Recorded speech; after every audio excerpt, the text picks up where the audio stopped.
The instructions shown in this video may not apply to your screen door, depending on how old it is. Contact your nearest Bradnam's office for instructions on how to replace a roller on your screen door. Before you begin, ensure you're wearing all the appropriate safety equipment. You will need help from another person. The tools you'll need are a Phillips head screwdriver, long nose pliers, a vacuum cleaner, and a small brush. Ensure you have the correct replacement roller. To replace a roller, you'll need to remove the screen door. The screen door may need to be lowered via the adjustment screws before you can remove it.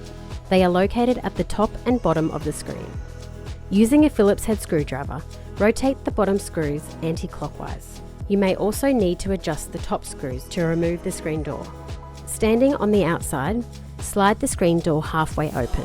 With the help of another person, locate the two wheels underneath the screen. Push them up using a finger, then lift the screen.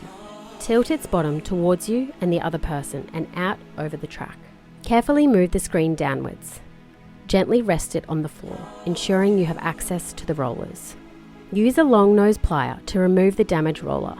Insert the new roller, ensuring it's rolling freely. Repeat with other rollers if required.